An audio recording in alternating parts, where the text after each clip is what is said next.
आणि सध्या आसिम सरोदे ॲडव्होकेट आपल्या बरोबर आहेत, विधिज्ञ। आसिमची आत्ता आपण निकालासंदर्भातली मोठी बातमी प्रेक्षकांना सांगतोय, सर्व आरोपींची निर्दोष मुक्तता करण्यात आली। कसं पाहता आपण या निकालाकडे? सध्या काय बॉम्ब ब्लास्ट असेल किंवा ठरवून केलेला दहशतवाद असेल, याच्याबद्दल निर्दोष मुक्तता करण्याची एक पद्धत सुरू झालेली आहे आणि घाऊक पद्धतीने जे दोषी असतात, साधारणतः आपल्याला दोषी आहे असं दिसते, त्या प्रथमदर्शनी दोषी दिसणाऱ्यांना सुद्धा निर्दोष सोडणं हे सुरू झालेलं आहे।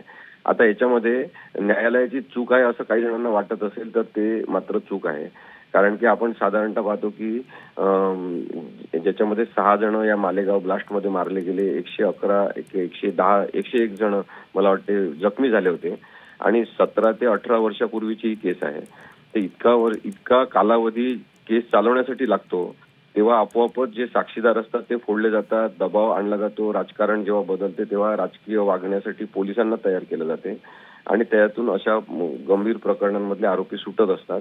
म्हणून हा दोष जर द्यायचा असेल सुटकेचा तर तो केवळ न्यायालयाला दोष देऊन चालणार नाही। न्यायालयासमोर ज्या पद्धतीने केसेस उभ्या केल्या जातात, चालवल्या जातात आणि पुरावे तोडले जातात, साक्षीदारांना फोडलं जाते, या सगळ्या प्रक्रिया होण्यासाठी जो कालावधी दिला जातो तो भयानक आहे।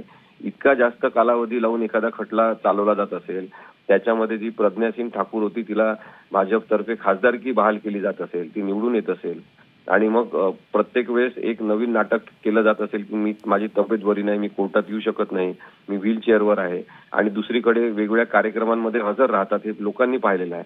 अशा सगळ्या प्रकरणामध्ये शंकास्पद आहे की ज्या पद्धतीने पुरावे सादर करण्यात आले असतील ते फ्रॅक्चर्ड स्वरूपात सादर केले असतील तर मग त्याचा रिझल्ट हा आरोपींच्या सुटकेमध्येच होताना आपल्याला दिसतो। अगदी आसिमजी, एक थोडी क्लॅरिटी हवी होती, स्पष्टता अशी हवी होती की UAPA लादलेलं कलम हे सिद्ध झालेलं नाही असं म्हटलेलं आहे, म्हणजे नेमकं काय? UAPA जे आहे ते समाज विघातक कृत्य करण्यासाठी संघटित गुन्हेगारी करणे ठरवून काही जणांनी एकत्र येणे अशा संदर्भात आहे।